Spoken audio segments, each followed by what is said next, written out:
अन्य गुरुजनों के द्वारा धमकी दिए जाने की बात जब श्री प्राणनाथ जी को पता चलती है, तब वे गहरे चिंतन में डूब जाते हैं।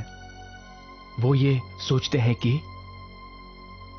मैं तो जगत के कल्याण के लिए उन्हें ब्रह्म ज्ञान सुना रहा हूं और वे बलपूर्वक इस महान कार्य में बाधा डालने का प्रयास कर रहे हैं। उस समय उनके मुखारविंद से 4 कीर्तन अवतरित होते हैं। रेहो दुनिया बावरी, खोवत जन्म गंवार, चलियो जुग जाए रे सुध बिना, सुध बिना, सुध बिना। रेहो दुनिया को तू कहां पुकारे, रे मन भूलना महामत। रेहो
अंधकार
मिले तो संशय भाने, सतगुरु मिले, सतगुरु मिले, सतगुरु मिले, सतगुरु मिले, सतगुरु मिले तो संशय भाने, पैड़ा देखावे पार,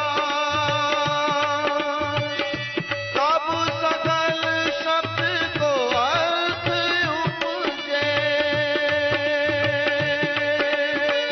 सब गम पड़े संसार,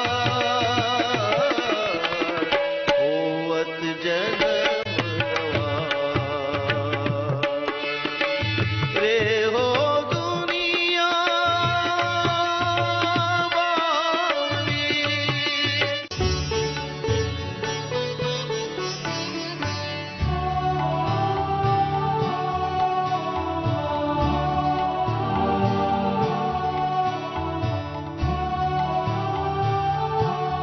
प्रणाम।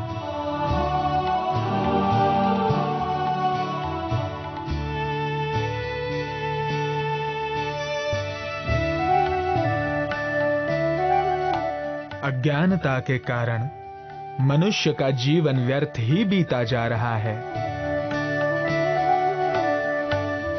वो सांसारिक सुखों की चाहनाओं में इतना डूबा हुआ है कि उसे ब्रह्मवाणी की पुकार सुनाई नहीं देती। स्वयं अक्षरातीत परब्रह्म तारतम ज्ञान लेकर जगत का कल्याण करने आए हैं, किंतु उसके हृदय में आत्म कल्याण की तड़प न होने से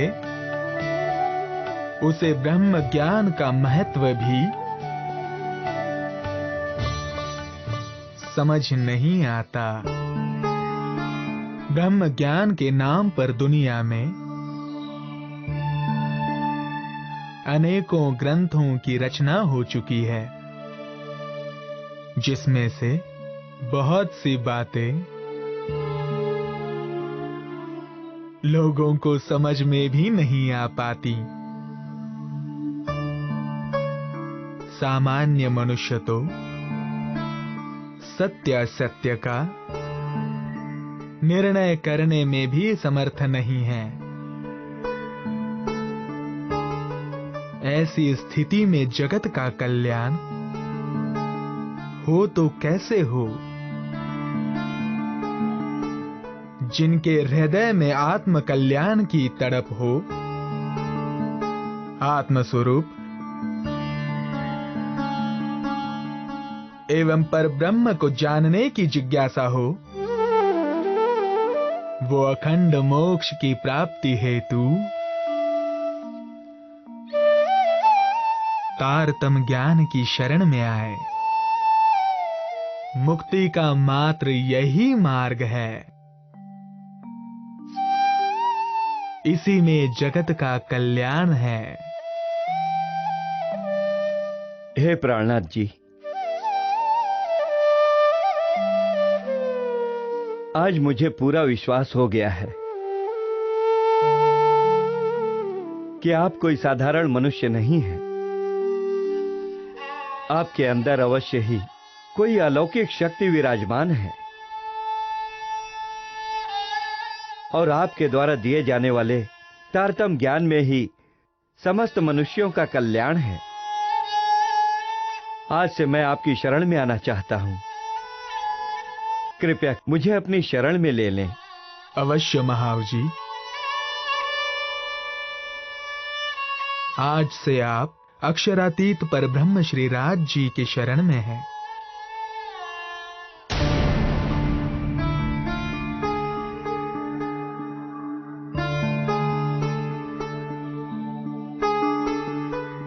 प्रणाम। प्रणाम।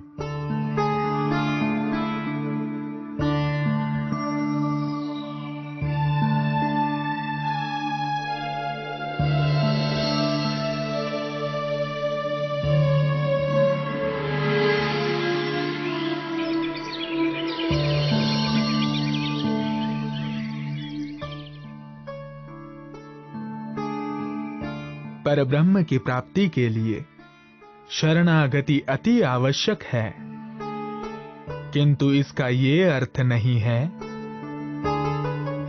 कि मनुष्य ब्रह्म ज्ञान से एवं परमात्मा के ध्यान से विमुख हो जाए। साधना एवं पुरुषार्थ तो मनुष्य को करना ही होगा। गुरु की सेवा एवं सांसारिक संबंधों के भरोसे यदि वो ये सोचे कि उसका कल्याण तो अब निश्चित है, तो ये उसकी बहुत बड़ी भूल होगी। क्यों महाव जी भाई, सत्य कथन है ना? जी प्राणनाथ जी। महाव जी भाई, श्री कृष्ण जी के साथ रहते हुए भी पांचों पांडव बैकुंठ नहीं जा सके और स्वर्ग तो मात्र युधिष्ठिर ही जा पाए, वो भी नरक के कष्टप्रद दृश्य को देखने के बाद।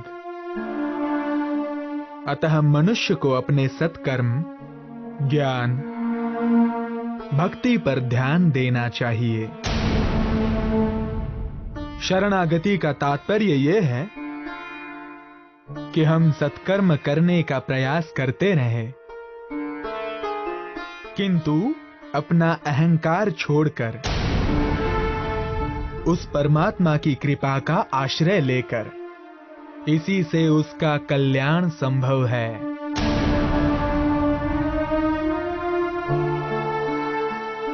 प्रणाम। प्रणाम।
गुरु की सेवा एवं सांसारिक संबंधों के भरोसे यदि वो ये सोचे कि उसका कल्याण तो अब निश्चित है, तो ये उसकी बहुत बड़ी भूल होगी।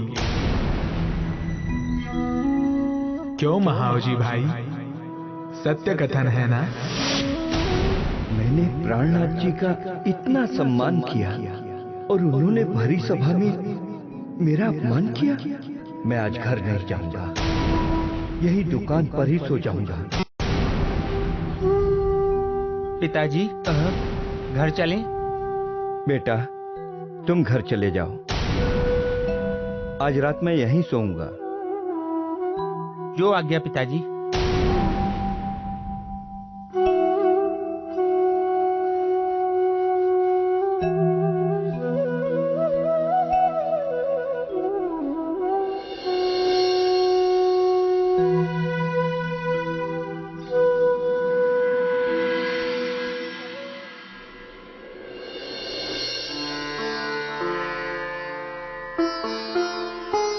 प्रणाम।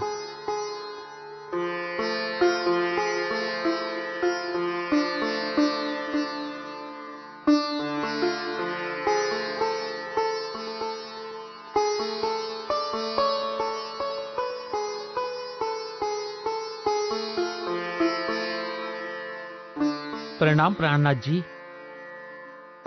प्रणाम। काहन जी बेटा, आपके पिताजी कहाँ हैं? वे आज चर्चा में नहीं आए। जी वो आज दुकान पर हैं और उन्होंने कहा है कि आज वे वहीं सोएंगे। लगता है महावजी भाई की आत्मा अभी पूर्ण रूप से जागृत नहीं हो पाई है। उनको सोते में ही जगाना होगा। प्रणाम।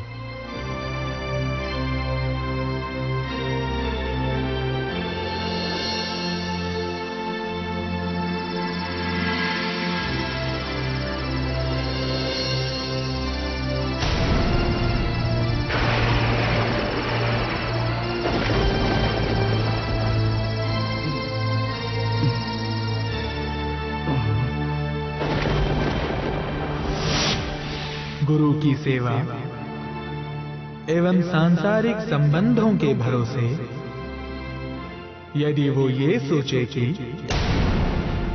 उसका कल्याण तो अब निश्चित है, तो ये उसकी बहुत बड़ी भूल होगी। क्यों महावजी भाई, सत्य कथन है ना?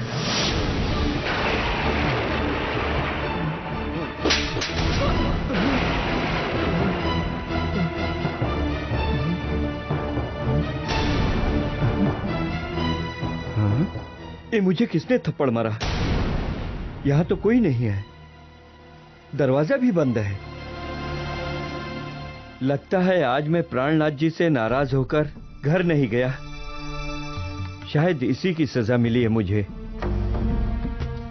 मुझे अभी घर जाकर प्राणनाथ जी से क्षमा मांगनी होगी।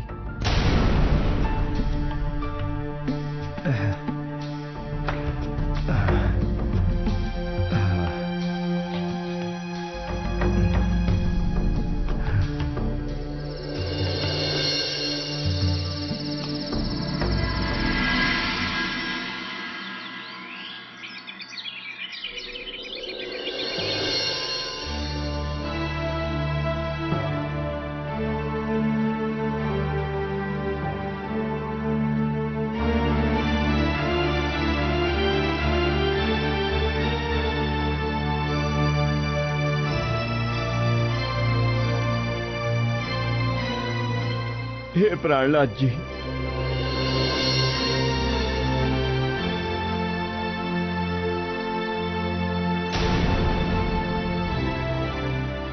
मुझे क्षमा कर दीजिए।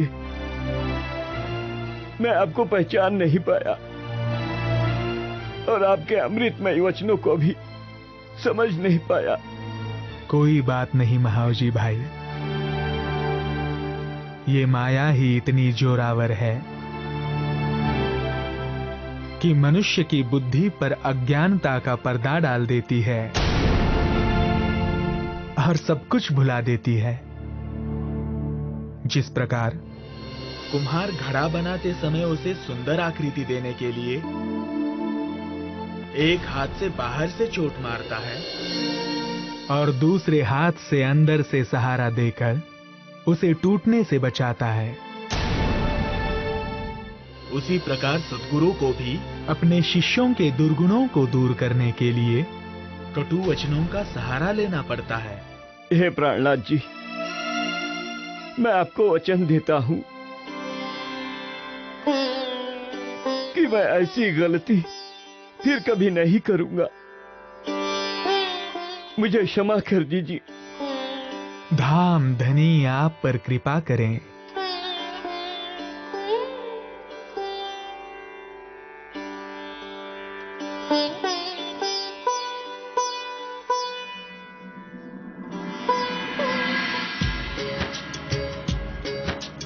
महाओजी मन से करे प्रभु सेवा सत्कार,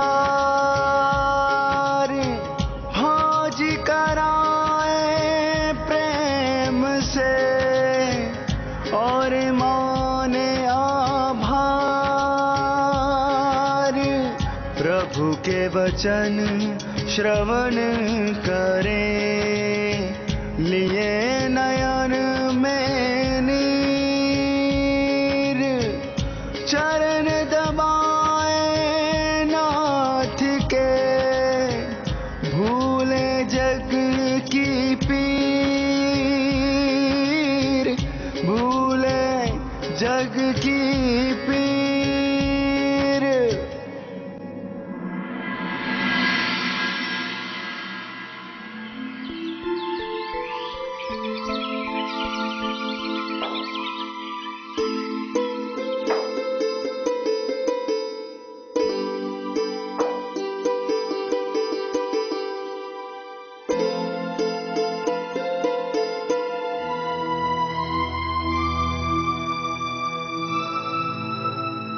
आ गए गुरुजी की सेवा करके। आजकल तो जैसे महान भक्त बन गए हो तुम। आज बहुत गुस्से में दिख रही हो संतो, क्या बात है? तो और क्या करूं, देख रही हूँ जब से ये साधु यहाँ आया है तुमने अपना कारोबार चौपट कर दिया है। बस हर समय उनकी सेवा में लगे रहते हो। संतो, तुम्हारा इस तरह से बात करना उचित नहीं है। वे कोई साधु नहीं हैं। वे तो स्वयं हमारे प्राणों के नाथ अक्षरातीत पर ब्रह्म हैं, जो हमारी आत्मा को जगाने के लिए यहाँ आए हैं। अच्छा, तो अब ज्ञानी भी बन गए हो तुम। सिर्फ साधु के कपड़े ही पहनना बाकी है, वो भी पहन क्यों नहीं लेते? यदि बाबा ही बनना था तो मुझसे विवाह क्यों किया?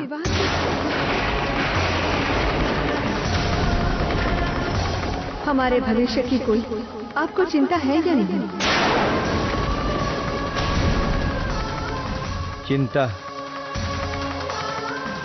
चिंता तुम उस प्राण प्रियतम अक्षरातीत पर छोड़ दो संतो। वो ही सबसे उत्तम सहारा है। वही सारे जगत के पालन करता है। मनुष्य तो अल्प सामर्थ्य वाला होता है। वो चाहे जितनी भी धन संपत्ति एकत्रित कर ले, लेकिन उसकी चिंता कभी दूर नहीं हो सकती। और जहां तक शादी की बात है तो सुनो, गृहस्थ आश्रम भौतिक सुख सुविधाओं के पीछे भागने के लिए और अधिक से अधिक धन संपत्ति इकट्ठा करने के लिए नहीं होता है, अपितु त्याग और संयम पूर्वक जीवन जीते हुए मनुष्य जीवन के परम लक्ष्य निजानंद की प्राप्ति की तरफ आगे बढ़ने के लिए होता है। एक सच्चे गृहस्थी का परम कर्तव्य है कि वो घर आए ज्ञानी संत जनों की सेवा करे, उनसे ज्ञान प्राप्त करे।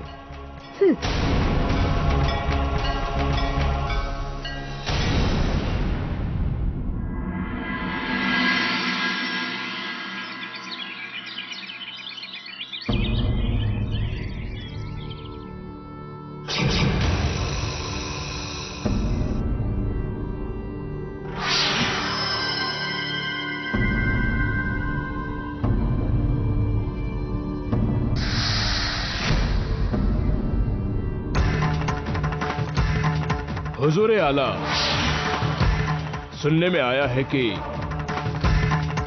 दीव बंदर से एक महात्मा सब बंदियों को रिहा कराने आए हैं।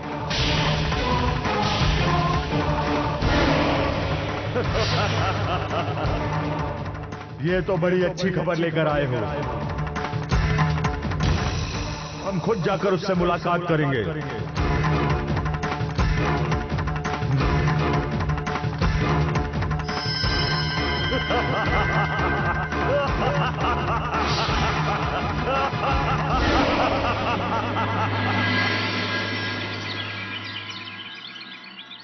हे सुंदर साथ जी, मैं आज आप सबको परम धाम के उस अनन्य प्रेम के विषय में बताता हूं, जिसकी महिमा शब्दों से परे है। वास्तव में परब्रह्म और प्रेम दोनों एक ही स्वरूप है और दोनों ही संसार में नहीं है। उस अद्वैत प्रेम को किसी ने साकार रूपों में खोजने का प्रयास किया तो किसी ने निराकार में, किंतु इस स्वप्न के संसार में प्रेम है ही नहीं तो मिलता कहां से? इसके लिए तो साकार और निराकार से परे अक्षरातीत परब्रह्म के सच्चिदानंद स्वरूप का ज्ञान होना और उसका ध्यान करना आवश्यक है। इस अनन्य प्रेम को अपने हृदय मंदिर में बसाए बिना कोई भी प्रियतम अक्षरातीत को नहीं पा सकता। अध्यात्म के परम लक्ष्य को पाने का मार्ग जो करोड़ों कल्पों में भी पूरा नहीं होता, वो प्रेम के द्वारा पल भर में ही प्राप्त हो जाता है।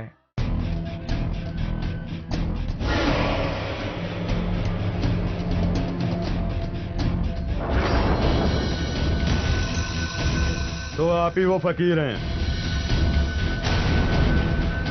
जो दीप बंदर से अपने बंधकों की रिहाई के लिए आए हैं, जो कि हमारी कैद में हैं। हाँ, मैं उन्हें छुड़ाने आया हूँ। उन सभी निर्दोष लोगों को तुरंत छोड़ दो। यूं ही मुफ्त में छोड़ दें? उनकी रिहाई के बदले में 70,000 मोहरें देनी होंगी। खुदा से कुछ डरो मेरे भाई। आखिरत के दिन तुम्हारा क्या अंजाम होगा, जरा ये भी सोचो। अभी तुम मेरी नहीं बल्कि बंद में पड़े अपने लोगों की सलामती की फिक्र करो। जब सबकी फिक्र करने वाला वो सारे संसार का मालिक है, तो मुझे फिक्र करने की क्या जरूरत है? आप मुझे केवल इतना बताइए कि आप मुझे मोहरें देंगे या नहीं। जब सब कुछ खुदा के हवाले है, तो फिर मोहरे भी वही देंगे। बस बहुत हुआ। मोहरे हो तो आकर बंधकों को छुड़ा लेना, वरना अंजाम अच्छा नहीं होगा।